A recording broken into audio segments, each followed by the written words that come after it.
Hello दोस्तों, आज की कहानी है चोरी का फल। चलते हैं कहानी की ओर।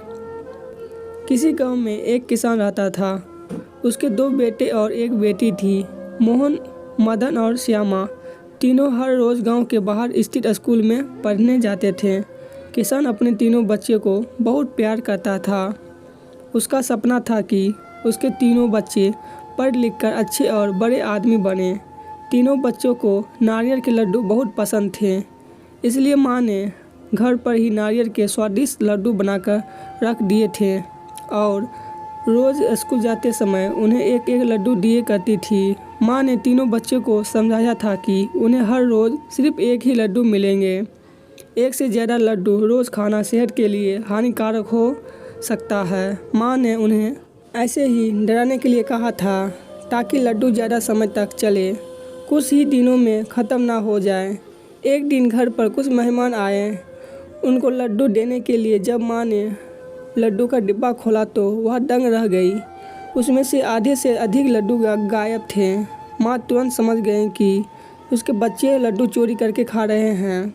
माँ ने बात किसान को बताई। किसान को यह बात सुनकर बहुत दुख हुआ। वह इतनी मेहनत करके अपने बच्चों को पढ़ा लिखा रहा था। उसके बच्चे यदि चोरी जैसे गलत काम करना सीख रहे हैं तो उसके लिए बड़े शर्म और दुख की बात थी। किसान के लिए यह पता लगाना बहुत मुश्किल था कि उसका कौन सा बच्चा लड्डू चोरी करके खा रहा है। फिर अचानक किसान को एक तरकीब सूझी। उसने अपनी पत्नी को समझाया कि नारियल के लड्डू में नीम के पत्ते का रस मिला दें। किसान की पत्नी को यह तरकीब अच्छी लगी और उसने ऐसे ही किया।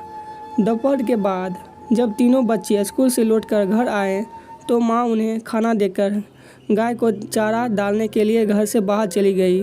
कुछ ही समय बाद किसान का दूसरा बेटे यानी मदन घर के मुख्य द्वार पर आया।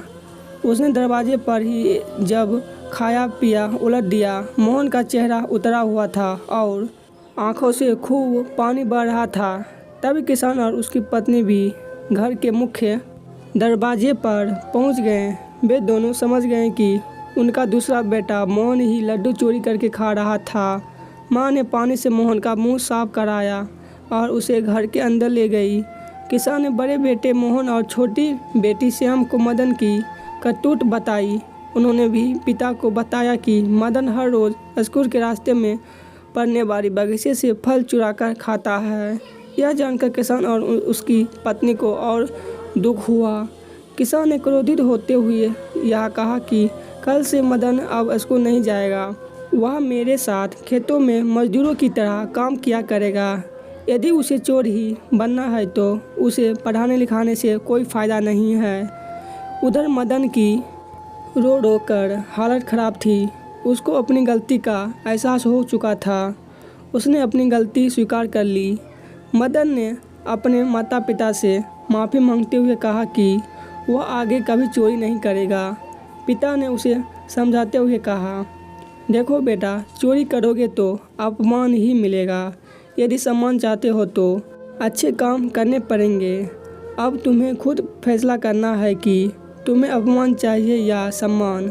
मदन ने निश्चय किया कि वह अब ऐसा कोई काम नहीं करेगा जिससे उसके माता पिता को दुख हो या उसे अपमान मिले। उसका प्रार्थना अब किसान ने उसे क्षमा कर दिया। इसके बाद उसने कभी चोरी नहीं की।